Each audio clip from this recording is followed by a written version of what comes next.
Welcome once again to Lehto's Law. Here's Steve Lehto. A couple days ago, I did the video about the situation where the former governor of Illinois filed a lawsuit to try to get himself back eligible to run for office.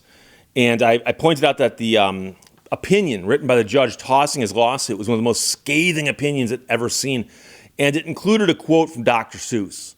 And in the title of the video, I said, most scathing opinion I've seen in a long time, something to that effect, and even quotes Dr. Seuss. I had a couple people get upset because the Dr. Seuss quote was at the end of the video, which was the end of the opinion too. But the Dr. Seuss, to me, was not the highlight of that opinion. It was the scathing language the judge wrote, where he was just ripping on the guy, going, "No, you're wrong. This is not right the way you're doing this." So Dan sent me a note yesterday, said, "Steve, check this out. This has got to be one of the weirdest cases of all time." And there's a bunch of things making this case very weird, but this was filed yesterday in the Sixth Circuit Court of Appeals. And the Sixth Circuit is where I reside. I've filed stuff with the Sixth Circuit Court of Appeals. It's been a little bit of a while, but this is obviously where I practice. But this case is so strange. It's only 4 pages long, the opinion, and this will blow your mind. So there's a person who's the administrator of an estate suing a county as well as some police officers, or a police officer and the department they work for. And it says, on appeal from the U.S. District Court for the Eastern District of Tennessee, opinion. So this is an opinion being handed down. And it says, this case arises from a traffic stop that ended like no other of which we are aware. A deputy stopped this woman, suspecting that the window tint on her car was too dark. By the end of their encounter, they were discussing religion, which led to the deputy baptizing the suspect in a lake. And I could end the story right there. And you go, wait, what? Cop pulls a woman over, goes, your window tint's too dark. As they're discussing that, religion somehow comes up. And he says, have you ever been baptized? And she said, no. And he said, in essence, well, how about this? Instead of giving you a ticket for your window tint, let's go down to the lake there and I'll baptize you. She said, okay, that'll get me out of the ticket, sure. So the woman brought suit claiming that the officer had violated her First and Fourth Amendment rights. Oh. Now, she gave deposition testimony, but then she died. Now, she died, and they point out, in circumstances unrelated to this case. So being baptized didn't kill her, but she's no longer with us. The administrator of her estate continued the suit, which they can do on behalf of the estate. So the officer sought qualified immunity against the claims, which the district court denied. And that officer then filed an interlocutory appeal, which is what this is. Court here says we dismiss the case for lack of jurisdiction. So an interlocutory appeal, for lack of a better explanation, is one that is taken earlier than an appeal that's taken at the end of a case. So a traditional case goes like this. We have a trial, I lose. I file an appeal where I ask a higher court to say either I get a new trial or we're going to spin this award around because there was a major mistake done at trial. However, there are things that happen during trial or during legal proceedings where somebody can go, I'm not going to wait till the end of the trial. I want this resolved now. And interlocutory appeals aren't even necessarily something you're entitled to. But you can ask a court, will you please hear this as an interlocutory appeal because this issue is so important to the case. And courts tend to frown on interlocutory appeals because otherwise cases would take forever if people just kept filing appeals like on every single ruling during a case. But there's some times where they really do make sense, but suffice it to say that when the qualified immunity was denied, the officer took it up on an interlocutory appeal. And the Court of Appeals said, no, we don't have jurisdiction over that. Now, their lack of jurisdiction is not something they're terribly clear about explaining, but the point is they're saying, no, we're sending it back down to court for trial. So the traffic stop occurred back in 2019. During the stop, the person in the car told the officer that there was, in fact, marijuana in the car. So the officer asked her to step out of the car, searched her, and placed her in handcuffs as he searched the vehicle. While this was taking place, they began to discuss religion, and the officer asked her if she wanted to be baptized. Now, she expressed some hesitation, but according to her testimony, she agreed to be baptized after the officer said he would only write her a citation and that he would speak on her behalf in court if she agreed. So apparently he's going to ignore the marijuana. She testified she was afraid of going to jail. They drove to a nearby lake where the officer baptized her. For those who don't know, presumably they both stepped into the water and he took her and dunked her completely under the water and stood her back up again and said, "You're baptized." It's unclear to me what power or rights he had to do that within any given church, or exactly what he thought he was accomplishing by doing that. But she says that all she was trying to accomplish was getting out of a ticket or getting out of the citation.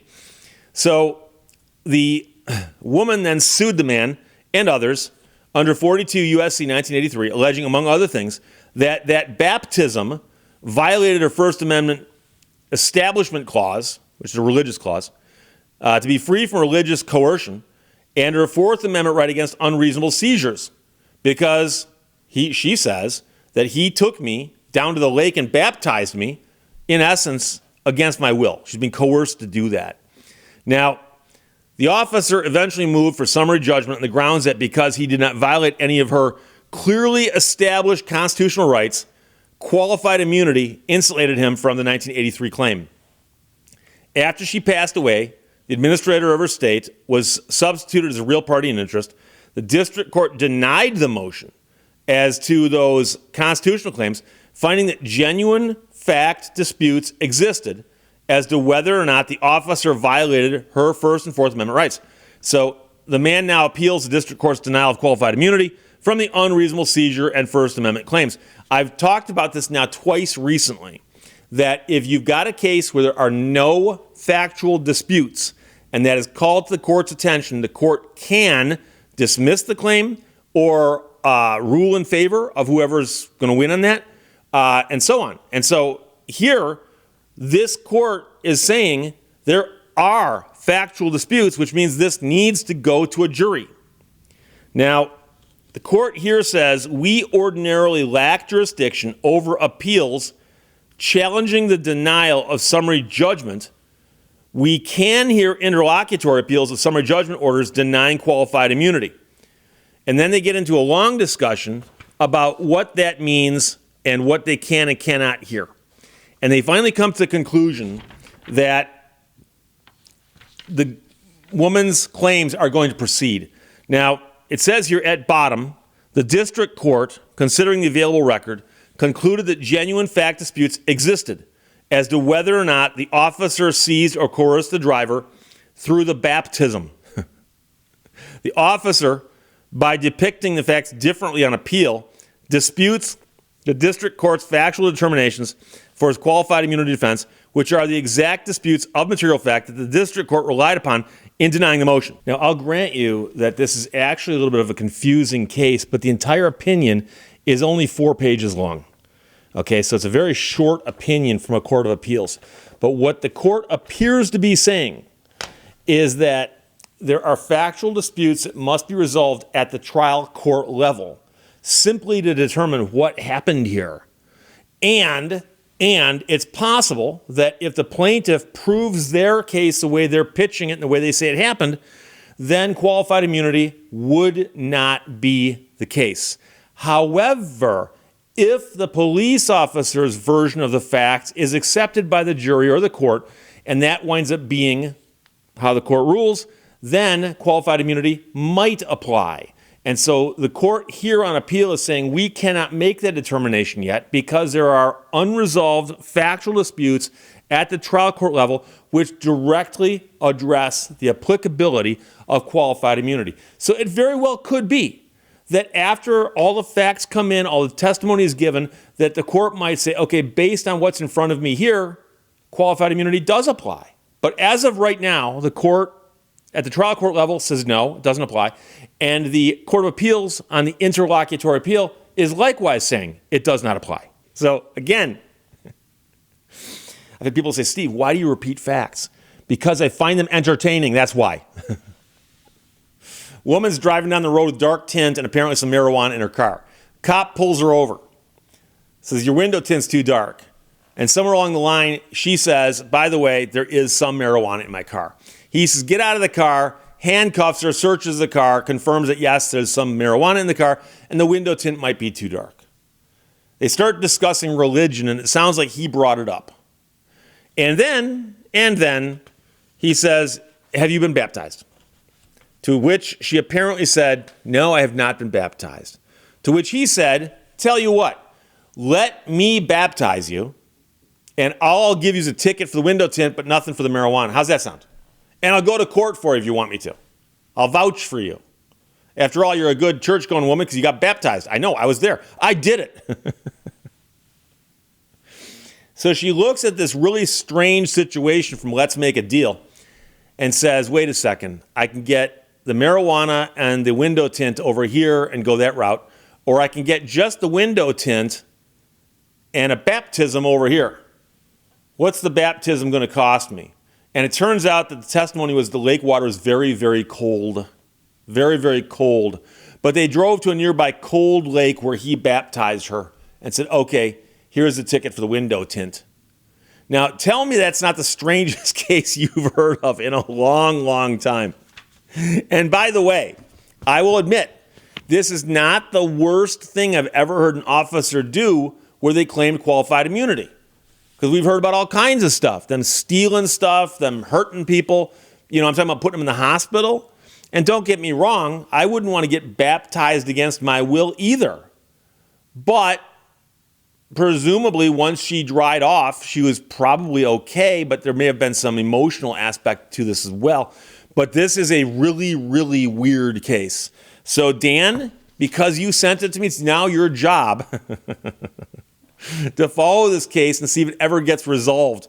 Because as it's postured right now, the estate has a claim against the officer and the police department, and the officer has lost his qualified immunity, at least at the trial court level, but the trial has not taken place yet.